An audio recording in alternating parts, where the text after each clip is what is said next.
There are moments in literature when two voices, separated by nearly a millennium, unexpectedly resonate with one another.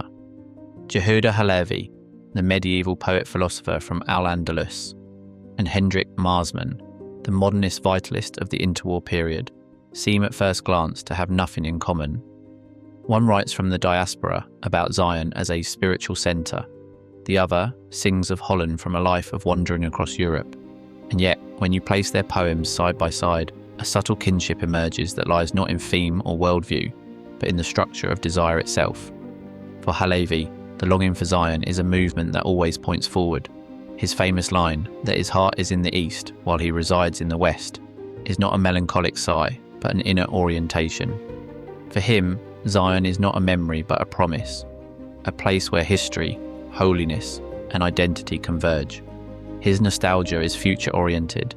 It is charged with expectation, with the hope of restoration, with the conviction that the land he sings of exists not only in memory, but in the divine reality that calls to him. Here, longing is a form of fidelity, a movement of the soul toward its origin. In Marsman's work, the longing for Holland is of a different order. His famous poem about rivers flowing slowly through endless lowlands was written from a French guest house, far from the land he describes. But unlike in Halevi's work, the distance is not a call to return. It is a prerequisite for the image's emergence. For Marsman, Holland is not a sacred destination, but a mental space, a counterpoint to the threat and disruption of modern Europe. His nostalgia is not messianic, but melancholic, an attempt to hold on to a world that is already disappearing. Where Halevi longs for the future, Marsman longs for the past. Yet both poets share a fundamental impulse. The landscape they sing of is never merely landscape. It is a bearer of identity, a mirror of the soul, a place where the inner and the outer meet.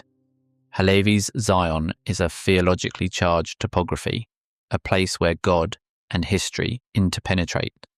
Marsman's Holland is an aesthetically charged topography, a place where memory and self-image coincide. In both cases, the land becomes an inner space, a form of self-recognition made possible only by distance. That distance is perhaps the most essential element in the structure of their longing. Halevi's Zion only becomes fully visible from the diaspora, Marsman's Holland only from abroad. The absence sharpens the contours. The absence makes the image purer, more intense, almost archetypal. The longing arises not in spite of the distance, but because of it. It is a movement that does not eliminate the absence, but gives it form. And yet the difference between the two poets is as essential as their similarity. Halevi's longing is embedded in a religious and national horizon. It is a call for return, for the restoration of a covenant. Marsman's longing is more personal, more individual, less tied to collective structures. His Holland is not a sacred space, but a remembered order, a counterpoint to chaos. Where Halevi's longing has a direction, Marsman's longing has above all a tone.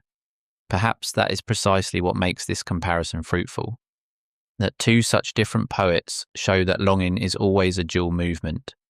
It is a reaching out towards something outside of us, a land, an origin, an image, but at the same time a form of self-recognition.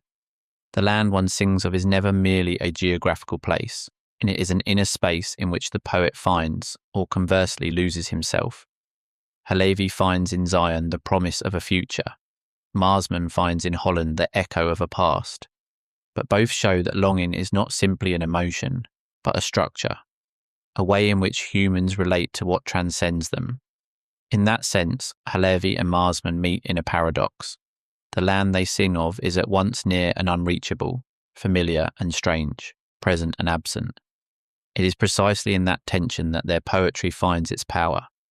Longing is not a solution, but a way of life, a movement that keeps the soul open, even when the land itself remains out of reach.